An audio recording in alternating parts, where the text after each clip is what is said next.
Hey guys, how's it going? Hope you're doing well. My name is Crown, and today I'm going to read you some very interesting stories that I hope that you're gonna love. And now, without further ado, let's go!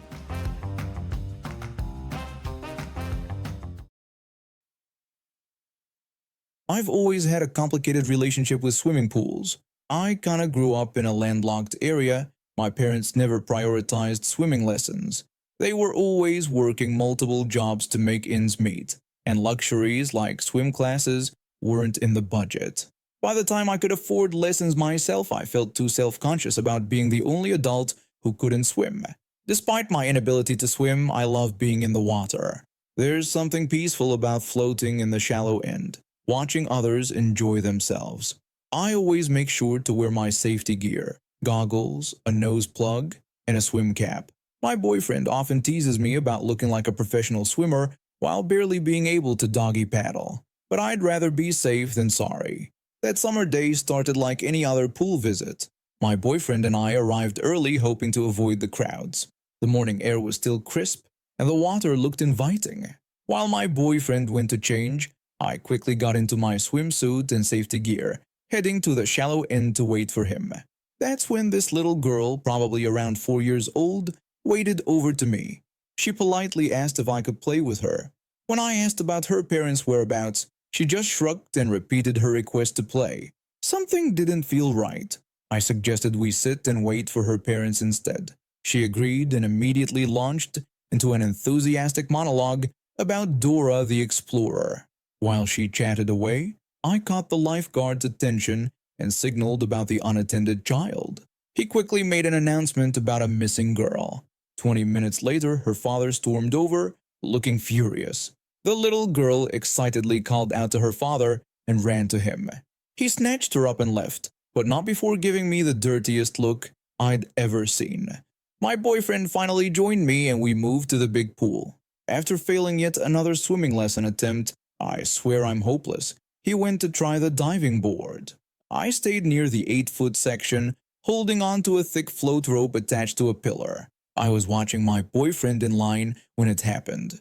His expression changed from smiling to horror in an instant. Before I could react, someone slammed into me from above. It was a boy, probably around 10, who had climbed the pillar and used me as a landing pad. The impact sent me crashing into the pool floor. Pain shot through my arm, and I felt something warm on my head. The boy wasn't done.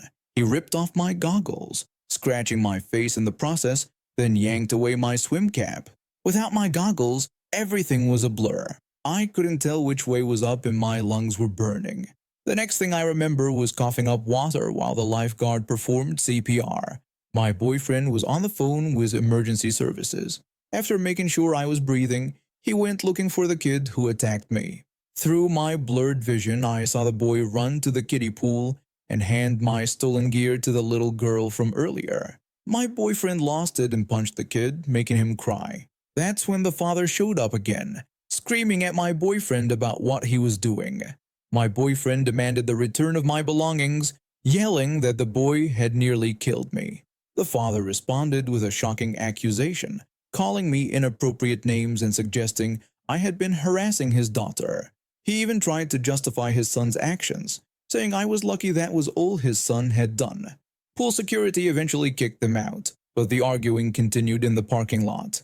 When the ambulance arrived, I saw the mother of the 2 kids throwing a fit about having to leave the pool. She changed her tune real quick when police cars pulled up, suddenly trying to bargain with pizza to keep the cops out of it.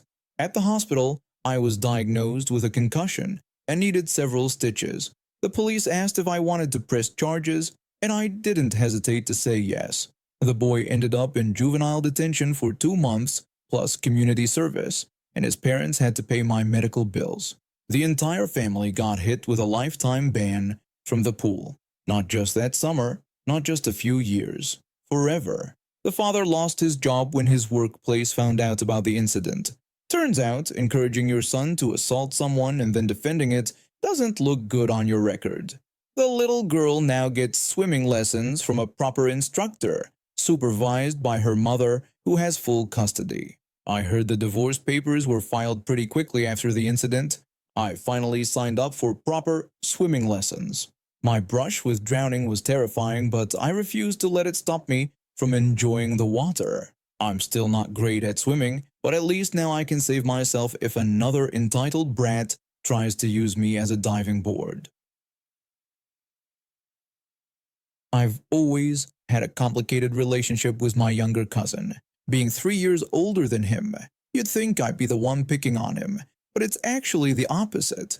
His parents have spoiled him rotten since he was born, and he's grown into this entitled brat who thinks he can get away with anything. He's tried to push me down the stairs twice, and once he even attempted to hit me with a baseball bat during a family barbecue, all because I wouldn't let him play with my toys the way he wanted to, which usually meant destroying them. Despite all this, my parents always insisted on maintaining a relationship with his family.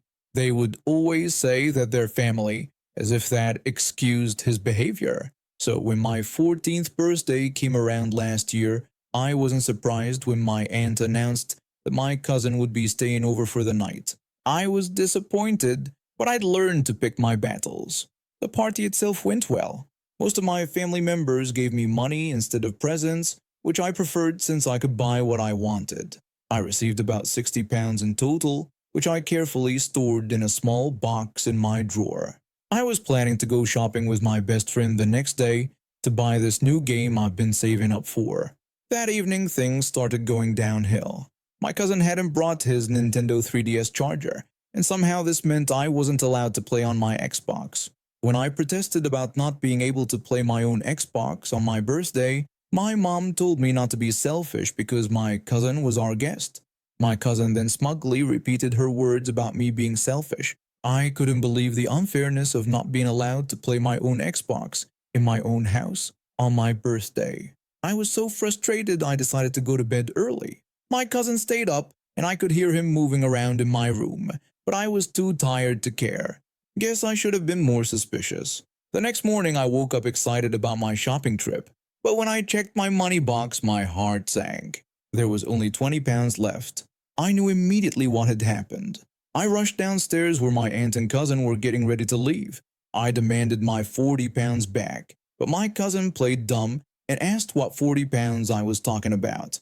When I accused him of stealing it from my drawer, he denied taking anything from me. Without hesitation, I grabbed his backpack and started searching. Sure enough, I found the money tucked away in one of the small pouches. When I confronted him about finding my money in his bag, he just stood there silently. My aunt came rushing over when she heard us arguing. When she asked what was going on, I explained that her son had stolen £40 from me and I wanted it back. To my shock, she refused, saying I didn't deserve it and that I should let him have it because he was younger than me. I was fuming, but I had a plan. I looked at them with the fakest smile I could muster and told them okay, making sure to sound as sarcastic as possible. They left, probably thinking they'd won. As soon as I knew they were home, I called my uncle, who was at work. Unlike my aunt, he didn't tolerate this kind of behavior. My uncle was livid when I told him what happened. He came home early and told my cousin to give the money back or he would break his Nintendo 3DS. My cousin didn't believe him and said he was lying. When my uncle challenged him to try him, my cousin still refused to believe the threat. So my uncle grabbed the Nintendo 3DS and smashed it against the wall right in front of him. My cousin started crying and screaming, but my uncle wasn't done. When my uncle demanded to know where the money was, my cousin finally admitted through his tears that it was in his school bag. Not only did my uncle make him return my money, but he also grounded him for a month and took away all his gaming privileges. He made my cousin write me an apology letter and do chores to earn money to pay for half of a new Nintendo 3DS. The other half came out of his birthday money. Last summer was supposed to be special. After 3 years of not seeing my cousins due to travel restrictions, we finally managed to plan a family trip to the United States. My dad had been saving up for months. International flights for a family of 5 aren't cheap, especially during peak season. We're talking about several $1,000s worth of tickets. I was standing near the check-in area, waiting for my parents and siblings who were parking the car. They had dropped me off first with the luggage since I insisted I could handle watching our bags. I'm 17 after all, and this wasn't my first time at an airport. Plus, I wanted to make sure we wouldn't lose our spot in line since the airport was busy that day. While I was checking our flight details on my phone, this lady and her daughter caught my attention. Not because they were doing anything specific, but because of how they were dressed. Both of them looked like they had raided a luxury department store. The mother was wearing so many gold necklaces that you literally couldn't see her neck, and her wrists jingled with what looked like at least 10 expensive bracelets. Her daughter, who seemed about my age, was carrying what I recognized as a limited edition handbag that my friend had been obsessing over, the kind that costs more than a used car. They were pacing back and forth near the check-in counters, and the mother kept looking at her phone with this increasingly frustrated expression. That's when things got weird. The mother suddenly rushed toward me and demanded that I give her my tickets. I was so confused that I asked her to repeat herself, thinking I must have misheard such a bizarre request. She just got louder, demanding again that I hand over the tickets to her. I refused and suggested she buy her own tickets instead. That's when she started the waterworks. I'm talking about the most dramatic fake crying I've ever seen. Like a toddler who didn't get candy at the grocery store. Through her fake sobs, she tried to guilt-trip me by claiming she had no money and that her daughter needed to get to her sick father. She gestured to her daughter, who looked more embarrassed than concerned. I called her out on her obvious lie, pointing out that she was wearing more luxury items than a shopping mall display window. I told her again to get her own ticket. Her fake tears dried up instantly, replaced by a look of pure rage. She started threatening to call the airport police, claiming that I was threatening her. I was completely baffled at how refusing to give away thousands of dollars worth of tickets could be considered a threat. Before I could respond, 2 airport police officers approached us. Turned out another passenger had already called them after noticing this woman's bizarre behavior. When they asked her to come with them, she seemed confused. The officers explained that someone had reported her for trying to take a minor's airline tickets. That's when she really lost it. She accused the officers of being racist, which was absurd since we were all Chinese. The officers looked at each other, clearly trying not to roll their eyes. When one of the officers gently took her arm to escort her away, she completely lost control. She started thrashing around, hitting the officer's arm repeatedly while screaming about discrimination. The officer had to warn her that she would be arrested for assaulting an officer if she continued. That threat finally got through to her. She stopped struggling immediately, though she was still muttering under her breath as they led her away. Her daughter followed behind, looking like she wanted the ground to swallow her whole. I later found out from another officer that they were frequent troublemakers at the airport. The mother ended up getting banned from the airport for 6 months and had to pay a fine for assaulting the officer. I saw them being escorted out as my family finally arrived from parking the car. My dad couldn't believe what had happened in the 15 minutes he was gone, and my mom insisted on staying with me until we boarded after hearing about it. It turned out to be quite the story to tell my cousins when we finally reached the United States. They didn't believe me until I showed them the video another passenger had taken of the entire incident, which had actually gone viral on social media by then. I've always struggled with social anxiety, and one of my biggest triggers is when strangers touch me without permission. It just sends me into a panic. A few years back, I took some self-defense classes to help me feel more secure, though I never thought I'd actually need to use what I learned. Well, that changed during what should have been a simple trip to the local discount store. I was wearing a plain white t-shirt that day, just doing some shopping. The store employees all wear these bright blue polos with a yellow logo plastered on the back and front. Pretty hard to miss. I was putting some items back on the shelf because I'm not the type to leave things lying around. When this whole mess started, suddenly I heard someone snapping their fingers behind me. A woman called out to me, demanding that I come over to her. I ignored it, assuming she wasn't talking to me. I mean, why would she? I wasn't wearing anything remotely close to the store uniform, but apparently that was the wrong move. When I started walking toward the registers to check out, I felt someone grab my shoulder hard and spin me around. It was the same woman, and she was furious. She started yelling about how dare I ignore her, and who did I think I was, insisting that I couldn't just walk away from customers. Remember that anxiety about being touched? Pure instinct kicked in. I shouted back off as loud as I could, something I learned in self-defense class to draw attention and deter attackers. Then I kind of punched her away from me. She ended up falling backward onto the floor. I asked her what the heck she thought she was doing.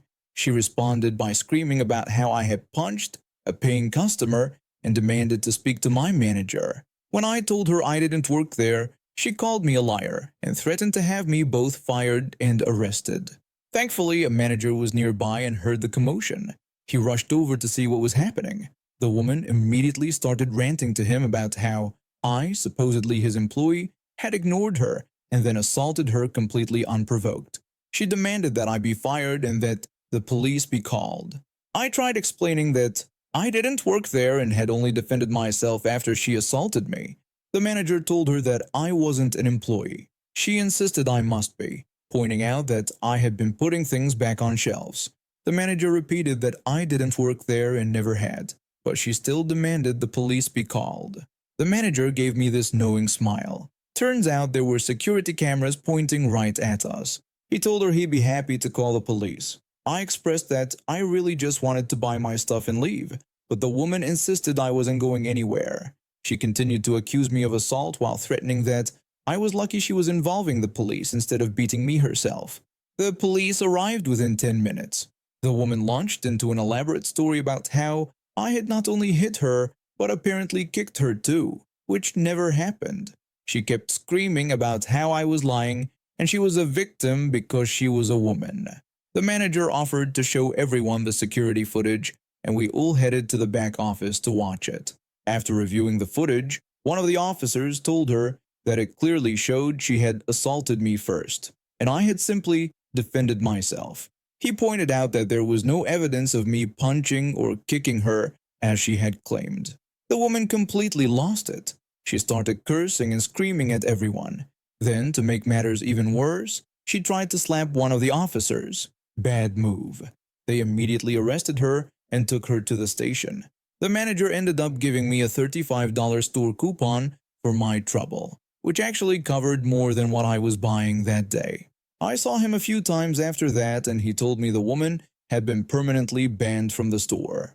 But the story gets better. I later found out she got 6 months of probation for assaulting an officer, plus 100 hours of community service, specifically working with anxiety support groups.